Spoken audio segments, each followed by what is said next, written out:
더는 나를 증명하지 않기로 했다. 장서우 지음, 청림출판. 무례한 참견 아닌 건강한 관심. 돌이켜보면 무언가에 관심을 가진 덕분에 이제껏 살아올 수 있었다고 해도 과언이 아니다. 어떤 것에 대한 관심은 더 열심히 살고자 하는 뜨거운 열정으로 승화될 때가 많았단 말이다. 관심의 대상은 사람일 때도 있었고 사물이나 다른 생명체일 때도 있었으며 만질 수도 볼 수 없는 관념적 대상일 때도 있었다. 아직 내 관심의 영역에 들어오지 못한 대상들도 아주 많을 것이다. 우리 몸은 하나뿐이고 누구도 무질서가 점점 증가한다는 엔트로피 법칙을 거스를 수 없다.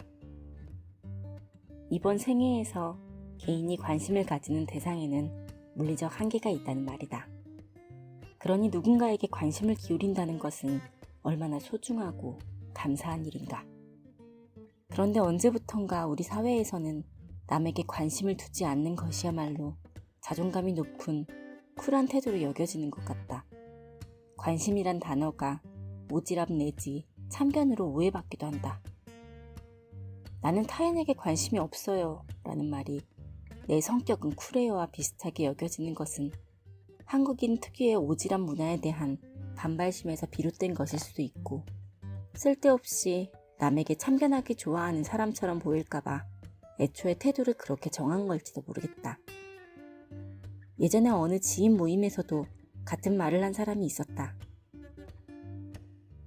스스로도 관종임을 인정할 만큼 상당히 주목받길 좋아하며 타인의 관심으로 먹고 사는 직업을 가진 그의 입에서 그런 말이 나오는 게 조금은 의아했다. 그 말의 참뜻이 나는 내가 본받고 싶은 성공한 사람들이나 나에게 이득이 되는 사람들한테만 관심이 있어라는 것인지 아니면 정말로 인간 자체에 관심이 없다는 의미인지는 알 수 없었지만 그 짧은 한마디에는 왠지 모를 자부심 같은 게 묻어 있었다. 내 삶에만 오롯이 집중하는 주체적인 인간임을 드러내고자 하는 욕망과 더불어 인간관계에 집착하지 않는 독립적인 사람처럼 보이고 싶어하는 욕망이 슬쩍 엿보였다. 내 경험에 비추어 볼 때 주로 고양이 같은 이미지를 추구하는 사람들이 남에게 관심이 없다고 스스럼 없이 말하곤 한다.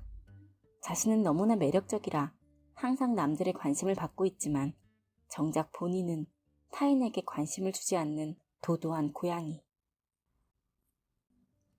스스로 추구하는 이상이라면 존중하지만 사회적 동물인 인간이 같은 인간에게 관심이 없는 것이 과연 바람직한 태도인지는 의문이다. 아들러 삶의 의미라는 책에도 남에게 관심 없는 사람들로부터 인류의 가장 커다란 폐해가 생겨난다는 내용이 적혀있다. 나는 타인에게 관심이 없어 라는 말을 하는 사람치고 정말로 타인에 관한 정보와 뉴스에 무관심한 사람은 없다.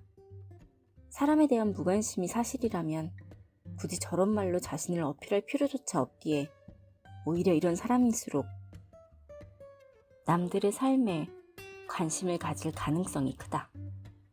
특히 그들은 자신에게 이득이 되는 소위 성공한 사람들에 대한 관심이 아주 큰 경우가 많다.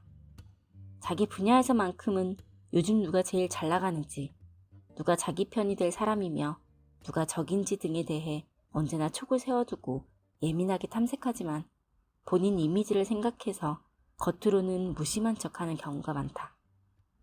물론 다른 사람에게 선천적으로 관심이 없는 경우도 있다. 조현성 성격장애나 자폐 스펙트럼 장애처럼 타인에게 둔감한 정신적 문제도 분명 존재하니까.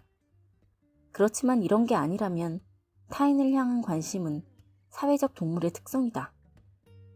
고대 로마의 시인 푸블리우스 시루스가 사람은 자신에게 관심을 보이는 사람에게 관심을 갖기 마련이다 라고 했듯이 어떤 형태의 인간관계든 맺어지고 유지되기 위해서는 진심에 가까운 관심을 주고받아야 한다. 관심과 참견은 다르기에 나는 타인에게 관심이 없다라는 말은 곧 나는 나에게만 집착하는 자기 중심적인 인간이다라는 미성숙한 자기 고백이다. 어쩌다 이런 표현이 우리 사회에서 유행하게 된 것일까? 서구의 개인주의 문화가 유입되면서 생긴 전통적 집단주의에 대한 일종의 반발심일 수도 있고, 어쩌면 관심과 참견을 무의식적으로 동일시했기 때문일지도 모르겠다. 나는 관심과 참견을 구분하려고 노력한다. 타인에게 따뜻한 관심은 가지되 함부로 삶에 개입해서 훈수는 두지 않는다. 생명에 위협이 되는 긴급 상황이 아닌 이상 섣불리 도움을 주는 것도 자칫 오지랖이므로 먼저 상대의 의사를 물어보는 편이다. 상대가 나보다 10살 가까이 어려도 함부로 조언하지 않는 것은 이런 신념이 있기 때문이다. 흔히 자존감이 높은 사람이라고 하면 다른 사람에게는 관심 따위 없고 오로지 자기 일에만 집중해 탁월한 성과를 내는 사람이라고 여기는 경우가 있는데, 이는 영화나 드라마에서 비롯된 오해이자 고정관념이다. 건강한 자존감을 지닌 이들은 나에 대한 집착에서 벗어나 타인과 공동체, 더 나아가 모든 존재에 관심이 많다. 역사적으로 인류에게 정신적 유산을 남긴 위대한 성인들이 그런 모범을 잘 보여줬다고 생각한다. 메슬로의 욕구 위계설에서 최상위층에 있는 자아 실현을 위해 살아가는 사람들과 그것을 넘어선 자아 초월의 삶을 추구하는 사람들이 타인에게 관심이 많은 이유가 여기에 있다. 인정받고 싶다는 결핍 욕구에서 해방되어 타인을 진심으로 도우려는 마음의 여유와 의지가 있는 것이다.